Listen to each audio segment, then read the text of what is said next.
Hey everyone, Peter Skoll from Music is a Journey. I'm doing 3 videos tonight about 5 somethings. My first one was about 5 concerts I'd been to, and the next one here I'm going to put 2 ideas together. I was going to make a video about my second purchase, albums that I bought that were the second one I bought of a particular band. This is going back into the 80s, and when I say albums, I mean cassettes. Because back in 1983 I was buying cassettes. And I'm going to tie this in with a thread put out by MGK Boston. I haven't seen any of his videos recently. A funny thing is, when I open YouTube and I go to subscriptions, I see so much stuff that I don't remember subscribing to. And all of the people that I've recently subscribed to, like in the last couple of months in the vinyl community, almost nobody shows up. So there are people like Mike's Vinyl Spiral and Jeff's Rock Hard Vinyl and Berwickshire Mike and Chris Prophy and so many others. Yeah, they don't show up. I actually specifically have to hunt them down. But I saw, I think it was Steve at All the World's a Stage. He did one for 5 albums that you bought when you were 12 or 13. So that's MGK Boston's thread. 5 albums that you bought when you were 12 or 13. So let's do this here. So the second album I bought, and all of them when I was around 13. This is 1983. What the hell? No, 12. This is 1983, so I was 12. All right. So first up, Judas Priest. No, AC/DC. Let's start in chronological order here. So the beginning of, I'm pretty sure it was 1983 now. Could have been 82, but I think it was 83. I started it out getting For Those About to Rock as a birthday present. And then after that, I went to buy my first AC/DC album. So this was the second one that I got. And I bought High Voltage, the international edition. Sorry, Ben Rankins down in Australia. I know the first 2 albums, TNT and High Voltage, are probably much better separately, but this is the case. I got High Voltage, the international edition, and it remains one of my most favorite albums. I think pretty much every track I can get into, and I probably go back to that album at least 2 or 3 times a year. Because I still love so many of the songs. Specifically, I like the Jack and Livewire. I like TNT. Can I Sit Next to You Girl and Little Lover. I think especially Can I Sit Next to You Girl. I remember the fun about it was the TNT when they just kept singing, Oi, Oi, TNT, Oi, Oi. That was pretty cool back then when I was 12. And I still think it's fun. It's a great, great song. I really love that album. Another one that was a second purchase. So after AC/DC, the next band I got into was Judas Priest. The very first album I bought was Screaming for Vengeance. The second one I bought was Sin After Sin. And both those 2 albums remain my favorite Judas Priest albums. I'm just attached to them. Sin After Sin, I love it. The opening track, Sinner, it's got that weird bouncy guitar, this boor, boor, boor.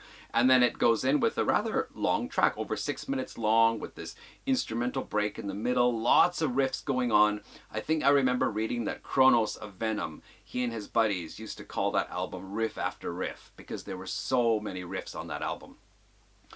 We have their cover of Joan Baez's Diamonds and Rust. Starbreaker is one of those early Judas Priest songs with a character. Last Rose of the Summer, I never really liked it. I listened to it last year sometime. I thought, yeah, maybe I kind of get it. It's okay. But side 2 is just a ripper all the way through. That Call for the Priest is a really cool, fast 77 metal song. I think there was no album in 1977 like Judas Priest's Sin After Sin. Raw Deal remains one of my favorite songs ever, even though it's about a gay bar. I don't care. So what? It's a really cool song with a great riff, and again going into different parts. So they were still a little bit progressive back in those days.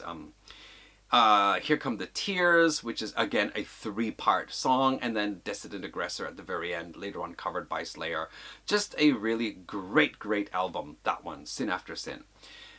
So another second purchase was Black Sabbath Volume 4. My very first Black Sabbath album was Mob Rules, because that was the latest album at the time. before Born Again came out. That's the album that introduced me to Black Sabbath. I love it still. And Volume 4 was the next one I bought. And the reason being was just because Volume 4 was probably like $6.99 for a cassette, whereas new cassettes were usually $9.99 and the previous one was $8.99. So if you bought the older ones, you could get them for $7.99 or $6.99. So I'm pretty sure I paid $6.99 for Black Sabbath Volume 4. It has remained a favorite album of mine, especially like Wheels of Confusion. Always thought Laguna Sunrise was very pretty. Changes I have never been hot about, but other things like St. Vitus's Dance, Cornucopia, Snowblind, Supernaut, Tomorrow's Dream, all those songs I think are terrific. Funny thing is that I listened to the CDs last year because I did my first 10 albums of a band about Black Sabbath. And I found I don't really care for the production on that album. It's a little thin. The songs are heavy, but they don't come across as being all that heavy. The music is great, wonderful riffs and songs and great drumming, great performances by everyone, but I just find it's a little bit thin, the production. So I'm not sure if that's actually really my favorite of their 70s anymore. I might actually prefer Master of Reality or Paranoid even more.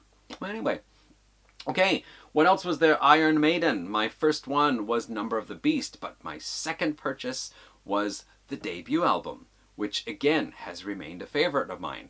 I now understand that the production on the debut album is not as good as Number of the Beast and Peace of Mind and Power Slave and so on, but I still really love that album. Killers I didn't buy at the time, and I bought it many, many years later.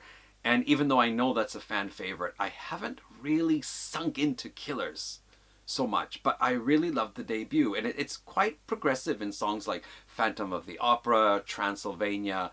Strange World is just such an interesting song. And then they've got rippers like Prowler and the themes, the self-titled song Iron Maiden, Charlotte the Harlot, great ripping awesome tracks. And Remember Tomorrow is a really interesting one with the very slow verses and then the heavier chorus parts. So I really love Iron Maiden's debut album. It's probably in my top 5 Iron Maiden albums, along with Number of the Beast, Peace of Mind, Power Slave, and I don't remember, probably another one. It's in the top 5. Okay, and one other album. What did we talk about? Judas Priest, Iron Maiden, Black Sabbath, AC/DC, and Van Halen. I bought the debut album. That was my first Van Halen. And my second one was Fair Warning, which remains my favorite Van Halen album. I used to have the first, I didn't have Diver Down, but I had the other 5 up to 1984 on cassette. Now I have the debut, Women and Children First, and Fair Warning on cassette.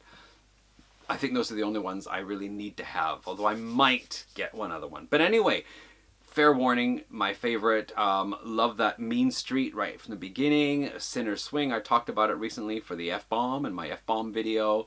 Side 2, Push Comes to Shove. I always really liked that one. It was so different, but it was really cool.